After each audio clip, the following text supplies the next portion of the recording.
Salut à tous. Abonne-toi et mate la suite de Actualité sur ta chaîne car les organisations de défense des droits de l'homme continuent d'alerter sur la présence de plus en plus d'enfants au sein de groupes armés au Sahel. Enfants, armes, Human Rights Watch. Human Rights Watch évoque cette semaine dans un rapport sur le Burkina Faso la question du recrutement des enfants au sein des groupes armés.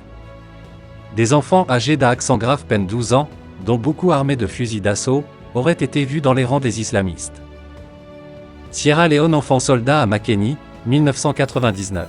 En septembre 2021 déjà, Amnesty International attirait l'attention sur le fait que le recrutement d'enfants par le groupe de soutien à l'islam et aux musulmans s'est accru au Niger. Selon des témoins, ce groupe armé cible les garçons de 15 à 17 ans, voire plus jeunes. Plus récemment en février 2022, un mémorandum visant à doter le Centre de ressources en droit international humanitaire de Diakonia Mali a publié document faisant un survol exhaustif du cadre juridique applicable en termes de droit international humanitaire, DIH, sur la question du recrutement et de l'utilisation des enfants dans les conflits armés. L'objectif était de contribuer au renforcement du cadre juridique national et international dans la perspective de diminuer le recrutement et l'utilisation d'enfants soldats au Mali et dans la région du Sahel.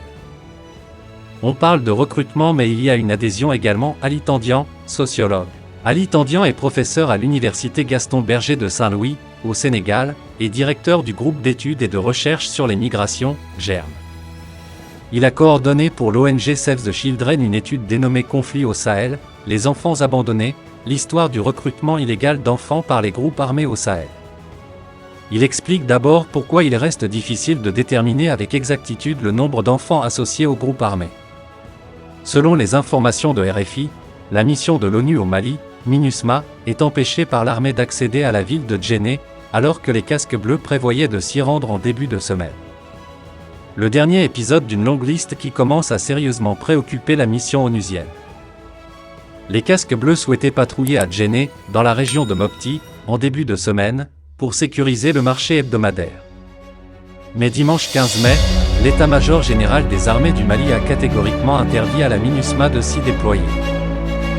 Une décision souveraine que déplore un cadre de la mission onusienne. Selon lui, les forces armées du Mali, FAMA, veulent opérer sur le terrain en toute discrétion, aux côtés de leurs supplétifs russes, des mercenaires du groupe Wagner pour la communauté internationale, de simples instructeurs selon Bamako.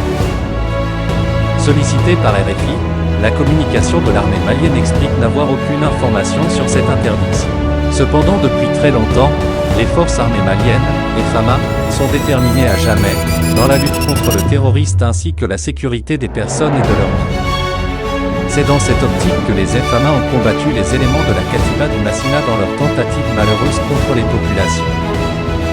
Dans un communiqué, l'état-major général des armées a informé l'opinion que des tirs d'obus de mortier de 82 mm des groupes terroristes avaient simultanément visé, ce lundi 9 mai 2022, les localités de Teninkou et Diandiori, dans la région de Mopti, aux environs de 5 heures du matin. Cependant, une mission de localisation et de ratissage des FAMA s'est dépêchée sur les zones de provenance des tirs, de même que l'évaluation sur les points d'impact.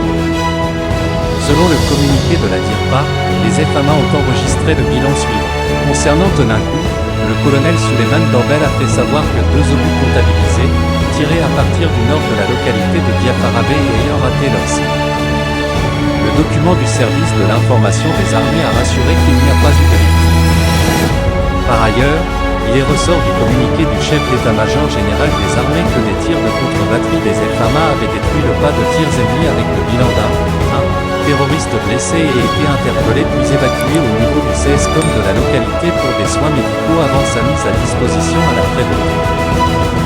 S'agissant de la localité de Diandiori, le service de l'information des armées a souligné que 10 obus comptabilisés ont été tirés à partir de la rive droite opposée. Parmi ces 10 obus, le chef de la DIRPA a fait savoir que 3 ont atteint la localité. Il a déploré la mort de 2 mineurs avant de signaler la blessure de 4 civils.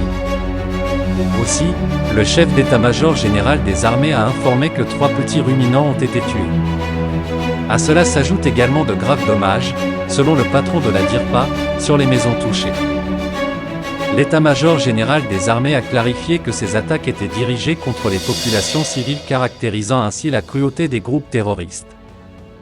Évoquant le cas de la localité de Yuwaru, le colonel Souleymane Dambel a révélé qu'un suspect s'étant aventuré dans le périmètre de sécurité du camp de Yuwaru, malgré les tirs de sommation, ce lundi 9 mai 2022, aux environs de 6 heures, n'avait pas rebroussé chemin et avait été pris pour cible par la sentinelle. Le patron de la DIRPA a rassuré l'opinion que les dispositions sont en cours pour des enquêtes de la gendarmerie en vue de déterminer les conditions de sa mort. Dans son communiqué, l'état-major général des armées a présenté ses condoléances aux familles des civils décédés avant de souhaiter prompt rétablissement aux blessés. Il a également conseillé les Maliens à la vigilance contre les nombreuses manœuvres en cours visant à diviser les populations.